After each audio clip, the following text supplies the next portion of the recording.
রাজধানীর কুরবানির পশুর হাট এখন জমজমাট। শনিবার দুপুর থেকে ক্রেতাদের উপস্থিতি বাড়তে থাকে। বড় আকারের গরুর চাহিদা তুলনামূলক কম, তবে ছোট ও মাঝারি সাইজের গরুর দিকে আগ্রহ বেশি ক্রেতাদের। বিক্রেতারা জানিয়েছেন প্রত্যাশিত দাম না পাওয়ায় বিক্রি করতে পারছেন না তারা। মিরাজ হোসেন গাজীর রিপোর্ট।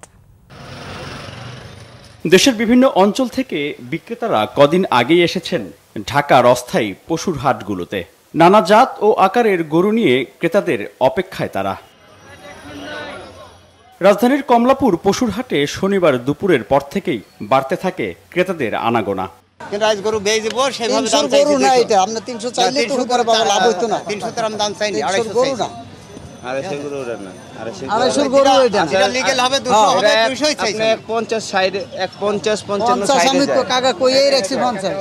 মৌসুমী পশু বিক্রেতাদের অনেকেই বলছেন কাঙ্ক্ষিত দামের সাথে ক্রেতাদের দামের পার্থক্য অনেক, তাই এবছর লোকসান গুনতে হবে বলেও আশঙ্কা কারো কারো।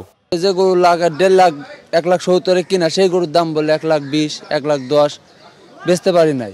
আজ 3 দিন আইছি, বসে আছি, একটা গরু বেচতে তাও লসে। তো একটা গরু পিছিয়ে দেখাইছি যে আপনার 30-40 হাজার টাকা লস হয়েছে, তো আমরা বেচতে পারছিনি। তো এইভাবে গরুগুলো আছে আর কি। এখন নিয়ে আনছি এখানে কমলাপুরের হাটে, দামে দরে সেমন পোষাইছে না, গরু আমাকে ছাড়িনি, বুঝতে পারছেন? এখন দামে দরে হলে গরু ছাড়ি দেবে। সাধারণত রাজধানীর অনেক বাসিন্দাই কোরবানির ঈদের আগের দিন পশু কিনে থাকেন, তবুও দরদাম যাচাই করতে হাটে এসেছেন আগে ভাগেই।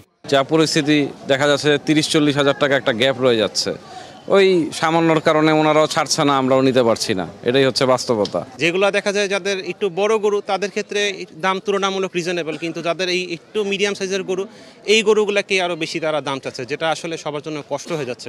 ক্রেতা বিক্রেতাদের অনেকেই বলছেন কুরবানির ঈদের আগের দিন পশু বেচাকেনা বাড়তে পারে। মিরাজ হোসেন গাজী, বাংলা ভিশন, ঢাকা।